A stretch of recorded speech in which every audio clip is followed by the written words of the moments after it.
turn the program over to Vaughn, who will start telling us about this view that we're now going to be changing our view to below the ground. So with that, that's for you, Vaughn. That's your cue. That is a good cue, actually, because that is exactly what we're going to be talking about. Thank you, Kate, very much. Okay, so everybody can see me and hear me. That's good. Um, Welcome, everyone. I'm super excited to present for you. Normally, I'm on the live end of the live from Duke Farms, but Melissa gets to do that today, and I'm super excited because she knows so much, and I always learn something from her, so I'm very excited to see what she's going to be talking about. So today's I Spy is actually the first one that we've done, I believe, that is not focused on an animal. So this one is a little bit more broad-based, but it's really pertinent. It's really related to how the world is changing right now and the season that we're in, and we wanted to talk about that. So we're talking about roots today, and that is where a lot of life in the fall and the winter time is centered around the roots of the plants underground where it's nice and warm. So we are going to have a good time talking about that. Let's get started. And the really important place to start, I think, is what is a root? So plants have body parts, just like people have body parts. So you can, if we start down at the bottom, we've got the roots, and then the stems and the flowers and the leaves. So leaves, you're going to see those coming out of all different parts of the plant. And that is the part that absorbs sunlight and carbon dioxide from the air, and it uses it to make food within the plant. The green color comes from the chlorophyll, that pigment that's in there. It's really good for absorbing sunlight. And then sometimes you'll see flowers. Most plants on Earth are flowering plants. Not all, but most are. And flowers are the part of the plant that's used for reproduction, making more plants. Usually they're colorful, not always, there's always exceptions, of course, but they're usually pretty colorful. They might be specifically colored to attract specific pollinators, so certain kinds of bees or butterflies or ants or anything like that. It's going to come around and interact with the flower and pick up some of the pollen that it has.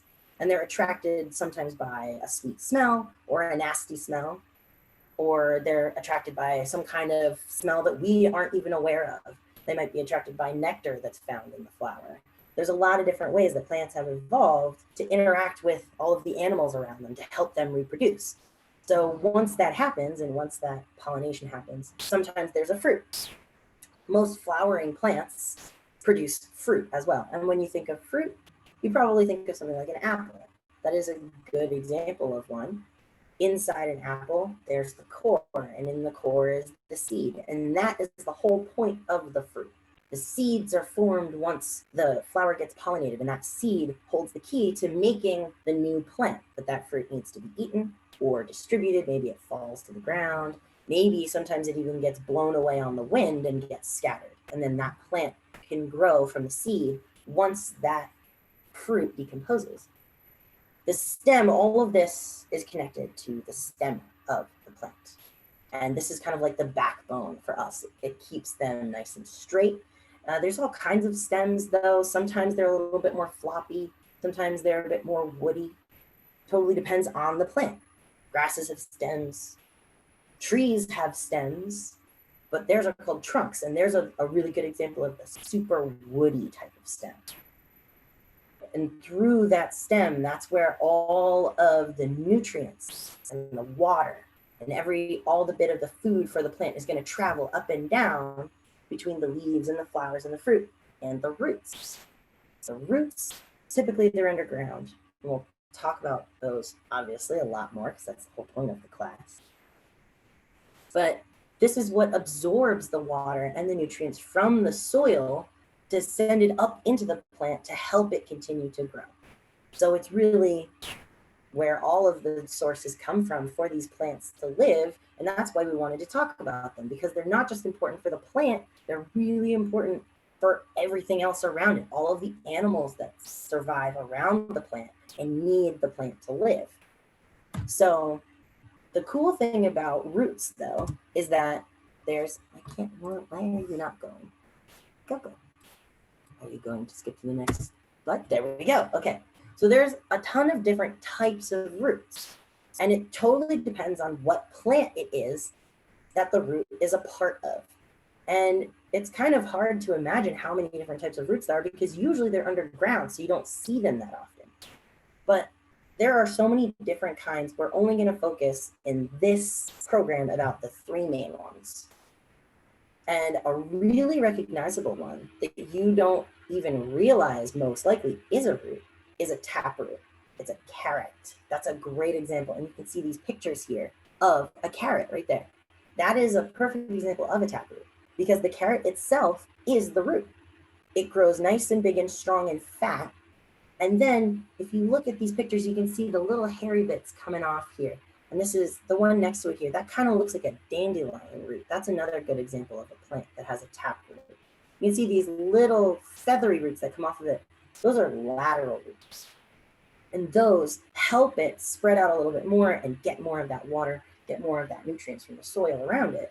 But it's all focusing on that main thick taproot. It's really strong and it keeps them rooted in the ground really, really well. And Melissa is going to talk a lot more about taproots. Those are a really common one and they're really important for us and for a lot of other animals. So another main type of root is the fibrous root. And fibrous, it's right in the name. They have a lot of different fibers. This is a good example right here in this image here. A fibrous system, they're all kind of about the same size. In a taproot, you have the one really big, thick one. But in a fibrous root, there's a lot of them all coming from the stem of the plant, and they scatter underneath. Sometimes they spread really far and really deep, whereas the taproot only goes really deep. And these help to keep them rooted in the ground just as well, and they spread out. They just have different functions from a taproot. Adventitious roots, though, these are really interesting. These are very cool because instead of like a taproot or a fibrous root or most of the other types of roots, they don't just grow under the ground. A lot of vines will have this. So poison ivy has adventitious roots. If you've ever seen a poison ivy vine, you'll actually see taproots. You'll see roots coming out from by the leaves or along the stem, not underneath the ground. This helps them take advantage of anywhere that they want to go. Helps them crawl across the ground, helps them climb up trees, and then they can find food and water wherever they want to go. So those are kind of the three main types. But like I said, there's a ton more. And you can always do your own research and find all of the other ones out there and check them out for yourself. Let's see.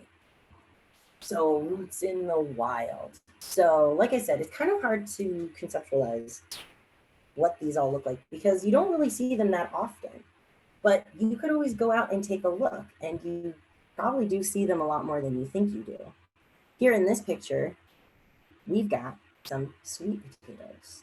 Now, sweet potatoes are an interesting example because the sweet potato itself does grow underground, but it's not a root. It's actually a special kind of stem. And if you look at this picture, the pointy end of the sweet potato, the point that you sometimes cut off before you cook the sweet potato, that's actually the taproot. So sweet potatoes have a taproot. Then here, this one, that's an onion. The onion itself, the big fat part that you eat, it's also not a root, but it has the roots connected to it. It has a fibrous root system. So you can see all of the little roots coming out of it that are all kind of about the same size. The fibrous root system. They grow from the bottom of the onion. And if you go in your kitchen later, if you have onions, you'll see where the roots come out. It's the bottom, that knobby bit. All the roots have been cut off, obviously, because it's not growing anymore. But it's a great example of that. And then if you look at this picture here, now this picture of a tree, yeah, it's really cool that we can see all of the roots here, but we're going to talk a little bit more about why this picture is kind of concerning. But just to take a look at the roots, you can see a lot of trees, most trees have a fibrous root system. You can see they all spread out really far and wide, and they're about the same size, and they keep that tree anchored in the ground. Think about when you've ever seen a tree that's been knocked over in a windstorm, a dead tree usually, that's knocked over. It takes all that ground up with it because those roots work to hold the tree in the ground. Then here, this is actually a picture of the bottom of some corn. And if you've never been in a corn maze, you probably never noticed this, but corn is a really good example of adventitious roots. So these roots that are above the ground, they're growing from the stem, but above ground, and they act like legs to hold the corn down because it's really, really tall. Corn's super tall. So it needs that stability, and they act like feet to hold it in place. So that's pretty cool. So I said roots have a ton of jobs. They do a lot of important things in the natural world. And one of the really big ones is they prevent erosion. So if you look at this picture here, down at the bottom, this is a really good example of erosion. Up here in the middle, this is what a waterway should look like. The edge of a river, the edge of a stream should be totally green, covered in plant life, covered in trees. You shouldn't be able to see the root systems, even though you want to because they're pretty cool. But here, what happens is that when there's not enough trees and there's not enough roots, there's not enough plants holding that soil together, when the rain comes and when it floods, it washes the soil away. Because if you look at this picture right here, this plant coming out of a pot, you can even see this if you have potted plants at home. If you lift them up a little, it takes the soil with it that they're planted in, because the roots act like a sponge holding everything together. So they help protect the environment by keeping it where it belongs. The other really important part of a root is that it has food value. Animals eat it. So you might see little animals like this vole, which is super cute. They kind of look like mice. Mice will also be eating roots. Moles will be digging around between the roots looking for the other little bugs that live around there. A lot of animals use root systems to eat them and as a shelter. Those fibrous roots, think about how great it would be because they hold the soil in place to dig your little tunnel and dig your burrow in the middle of those roots. It'll hold the walls of your house together. So it's super important and super useful for these little animals that live underneath the ground. Sometimes even bigger animals. I mean, rabbits dig their burrows down underneath trees and stuff because it's really secure for them and they can hide under there. So we are going to go to talk to Melissa in just a minute. She's going to show us all of these really cool roots in the garden at Duke. But before we do that, if you've ever been in one of our Duke Farms Live classes before, you'll know that we always make a lot of really cool activities, experiments, games, things for you to do at home, because this is meant to just be an introduction. Like I said so many times, there's so much more about roots that you can learn on your own. We can't pack it into this one class, and we want you to learn on your own and explore on your own and have fun at home. So this is just an example of some of the stuff that you'll get. We're going to be sending it out, emailing it out to you. Everyone who registered for the class will email it out in the next couple of days, and Melissa will remind you of that at the end to make sure you don't forget. But just wanted to show you a little bit of a preview of some of the cool activities that we've made for you guys to do. So with that, I am going to mute myself, and I'm going to turn it over to Melissa, and you guys are going to get a really good treat talking to her. All right, let's try this. I'm going to stop sharing here. And let's see, Melissa, how you doing? Oh, there she is. Can you hear me? Oh, yeah, I think we can hear you just fine. Awesome, Vaughn. Thank you. And that was some great information about roots. Hi, guys out there that are watching. Thanks for joining us. I hope you guys are nice and warm in your own houses. It's kind of chilly and a little bit rainy out here. It's stopped raining for the moment, which is good. But my name is Melissa. I work here at Duke Farms in our community garden. We're out in the community garden here today. It's pretty quiet in a garden. By the time it gets to November, most things are not really growing anymore. There's not too much planting, and but there are still some food that you can actually harvest from a garden in November and all the way through the winter. And we're going to be looking at some of those plants today. So we're thinking about roots. And I wanted to show you some of the super awesome roots that are here growing in the community garden. And the interesting thing about plants or the roots that we eat is that they don't really care how cold it is above the ground because they're nice and snuggly underground. So they can kind of sit here for most of the winter and you can pull them out as long as the ground is not frozen. The ground is definitely not frozen today. So we're gonna kind of zoom in here and I'm gonna show you, I think I have 5 different kind of root plants that I'm gonna show you guys. So first we're gonna look at this above ground part. So Vaughn was talking about the parts of a plant. So you can see here, this is the stem of the plant coming up. This is a leaf. That's that part that does all that good photosynthesizing. You can see we must have had a critter here chewing on this leaf because it has a little hole in it right here. What I'm going to do is I'm going to grab hold of this plant and I'm going to pull it up. And this is one of my favorite root crops that I love to eat. And here it is right here. This is a beet. And a beet has this kind of really swollen taproot. This is actually a golden beet. Now, if you go to buy a beet from the grocery store, it probably doesn't have all this dirt on there, right? You'd wash that off. You can kind of see its beautiful orangey golden color. It also has these lovely fibrous roots coming out the bottom of the beet plant, as Vaughn was talking about. Now, the interesting thing about roots underground that a lot of people don't realize, the leaves do the photosynthesizing and they gather up that sunlight and that carbon dioxide and they make sugars for the plant to survive. But actually a lot of those sugars, the plant stores in its roots and actually kind of releases into the ground. And those sugars actually feed some of the microorganisms, some of the beneficial bacteria and fungus that live underground. And the reason the plant does that is because those guys that are living underground then will eat all that decomposing material and actually turn it back into nutrients for the plant. So it's this whole cycle, which is really exciting. So I'm wondering how many of you guys out there have ever eaten a beet, because they're one of my favorite root crops.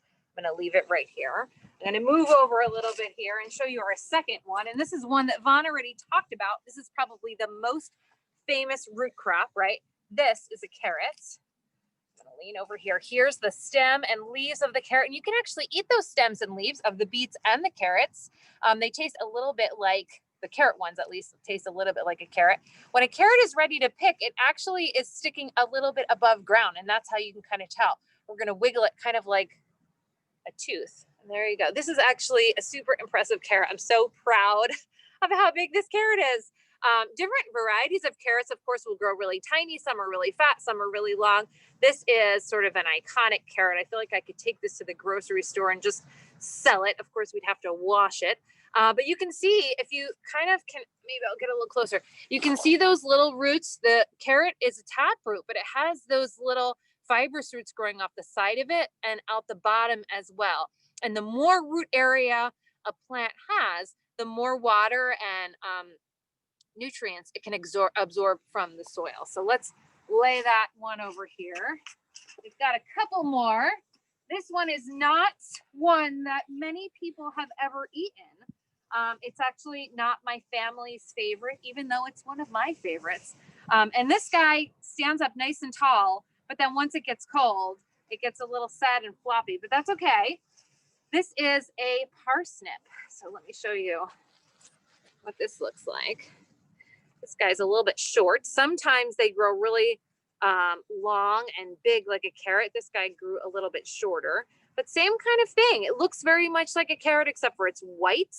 And it tastes, I think, kind of like a carrot. And they're really delicious, roasted up. All these vegetables, actually, you can roast right up and have for dinner. This is another one that many people have not eaten, and I encourage you, if you haven't eaten it yet, to give it a try. Look at how enormous. This guy kind of sits above ground as well when it's ready. Oh, look at all the roots. This is the main taproot, right? But look at all the roots. Look at how far that guy spread out.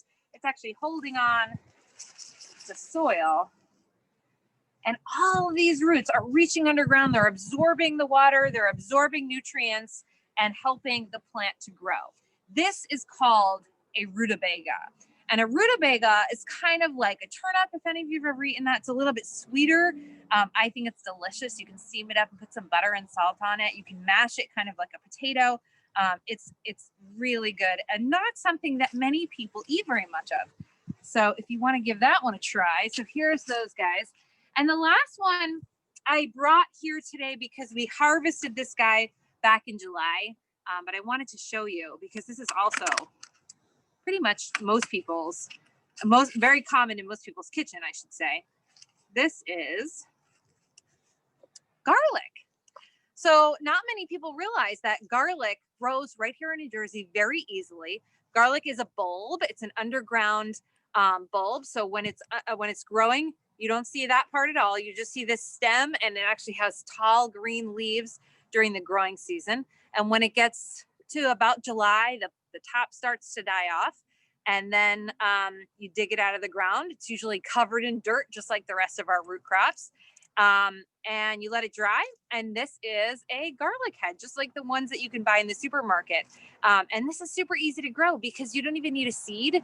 In order to grow a garlic plant, you actually take the garlic bulb, break it up into little cloves, and plant a clove. So if you're looking for an activity to do this winter, you could even do that because this is the time of year that we actually plant garlic. I want to just show you an example because we eat other things besides just root crops. And I have some leafy crops over here. So this is an example of collard greens. These are some collard greens. This is kale. This is also a leaf crop. And there's some radicchio, which is kind of like a spicy lettuce. It's so beautiful, right? And these are crops that we don't eat the root, we actually eat the leaf. And then of course there's other things that we can eat the fruit of and other things that we can eat the stem of. So what I'm going to challenge you guys to do, now that you know that all these different parts of the plant have all different jobs and you can eat a lot of those different parts if you're growing them in a garden, next time you go to the supermarket, when we are going to email you out with all of those activities that Vaughn was talking about, a supermarket scavenger hunt. So when you print it out, bring it to the supermarket next time you go and see how many different plant parts you can find in the supermarket. Maybe you can find some rutabagas, carrots, or turnips for sale. Those are root crops. And then you got to kind of think about what would the other parts, what leaves do I eat? What stems do I eat? And it will be a really interesting thing. Maybe you could make like a whole meal out of all different parts of the plant. So thanks guys so much for coming here today. I hope that you had a good time. I had a great time. I wish that you were here in person with me, maybe next year. We do teach a junior gardeners class here out of our community garden. So maybe you can come out here and plant some root crops with me next year. But for now, you'll receive that email that Vaughn was telling you about in the next few days. And I hope that you guys enjoy some of those activities. And I hope that you join us again. So enjoy the rest of your day and your weekend. Bye.